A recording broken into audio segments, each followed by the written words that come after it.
guys, injuries from the game. Austin Mack had a hamstring. He'll be out a few weeks.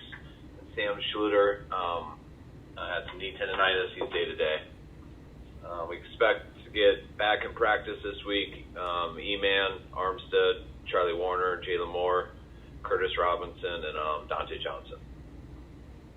And possibly Embry. Go ahead, guys.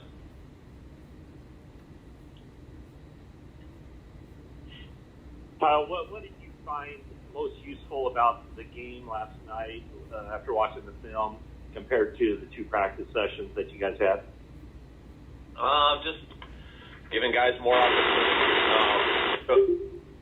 Throwing them out there where things aren't scripted. They don't know what plays are coming, and just see how they do staying out there in the heat of battle for a little bit longer. It's always good to put guys in a game atmosphere because there's always a little bit more pressure with all eyes on them and the film for the whole league and everything, and you like to see how guys handle that.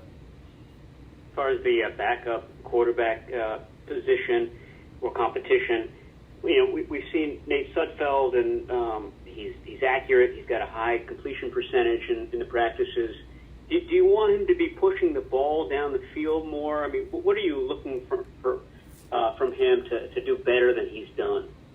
I think Nate's done a good job. So I don't think that's been the case at all. I think Nate's done a good job, and same as all other plays. You want him to make the right play that you call, depending on the coverage that they see, and based off of how the pass rush is, based off of people beating man coverage, and based about getting the ball to the right spot at the timing of the play. So I thought Nate's had a good camp, and just like all the other quarterbacks, no one's perfect, but trying to do it on every play.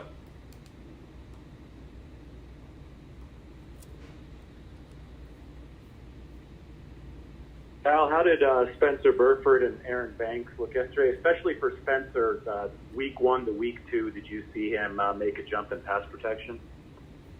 I want to say just in one certain area, I think, a couple times that they do better and then a couple times they don't. I mean, that's anytime you throw these guys out there that haven't played before, there's a lot to go through. And, you try to limit the ups and downs that they go through during the game. They didn't get to play the whole game, so, they only got the first half. But both of them made some mistakes, and then it was nice to see them both come back and rebound there in the second quarter and do some good things. Kyle, what are you seeing from Jason Poe? It seems like the undrafted rookie's having a really strong offseason. He's done a good job. Every time he gets out there and has his opportunities, he makes some good plays. I think you guys, the plays that stick out to him is how physical he is on the edge and stuff when he's pulling and things like that. I think that sticks out to the normal fan. But he's a competitive guy who goes hard every single play. He's been doing that since he's gotten here, and he's given himself a chance to be in the discussion here at the end. Kyle, can you just talk about what you saw from your rookie running backs, whether it's Ty Davis Price breaking tackles or how well Jordan Mason was able to find the hole? I thought they all did they all had a couple of good runs where they did break some tackles and create. I thought they also had some holes that they missed where, it's not blocked great, but we got to get at least a yard on a couple of those. So, they all got running skills, so they do some good job. They do good jobs when they get the ball a number of times, but just trying to make them all be complete all-around backs to where they know their assignments and protections, know all the right techniques and the handoffs, know the way to line up in the formations, not having to ask the quarterbacks and stuff like that. And those are things we're constantly trying to work on with all those young backs. Did you see anything more from Trey Sermon that you wanted to see last night? No, it's about what I thought. I was glad that he was able to start the game and help us out through that. And didn't last that long, but I took advantage of the plays that he had. And what are you seeing from Deommodore Lenoir? He's been out there a little bit more since Ambry's been out. Yeah, I thought, we gave him a lot more reps at the nickelback position, so he was able to stay out there, and I thought he did a good job on that. Made a couple physical tackles, had a good play on third down, that inside wide and go route that they threw. So I thought he had one of his better preseason performances. I didn't Colton McKivitz play in the game. What's that? Why didn't Colton McKivitz suit up? Just because how much work he got in the week, and right now he's our starting right tackle. So got him a lot of work, and I plan on him, starting this game on Thursday.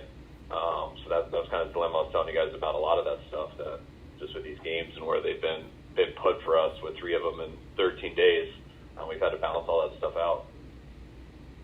What does that say about McGlinchey's timeline for coming back? It just says that he's not healthy right now. I don't think he's going this week, and we're going to test him next week after this. So we'll see how that is, but that doesn't really have to do with Colton. That's just been this deal with all of our starters, and the guys playing with the whole weird schedule that we have. Okay, 2 more guys. Kyle, where with do that things stand schedule, for what's your plan? Charvarius, Mooney, I should say. Hoping to get him back right after the Houston game. With your crazy schedule with the guys, how do you plan on measuring that out for the week with practice, and then who's going to suit up for the game on Thursday? Yeah, most of the guys who did dress for this game should be able. We'd like to get in this game. That won't be all of them, but we'd like the starters to be able to. Most of the starters to be able to play in this game, and then when you take the starters out, you got to make sure you have enough guys to finish the game. So they'll continue being the guys who probably started last game. One more if you have About Brock Purdy, as far as how he's commanding the huddle, working the play clock, is he ahead of where most rookies in your experience as a quarterback would be? Yes, I mean Brock was a 4-year starter in the Big Ten, and I think that doesn't get talked about enough how much experience that is for someone. I mean, for him to have that many games under his belt, I mean that's a lot of football, and I know it's college football, but that's still a lot of pressure from a freshman all the way to a senior year. So Brock has played a lot of quarterback, and he's come here and hasn't let the big lights or being around NFL players change that. He's been kind of the same guy that you've seen on tape, and that's allowed him to have a chance to get better. All right, guys. See you tomorrow. All right, guys. Thanks.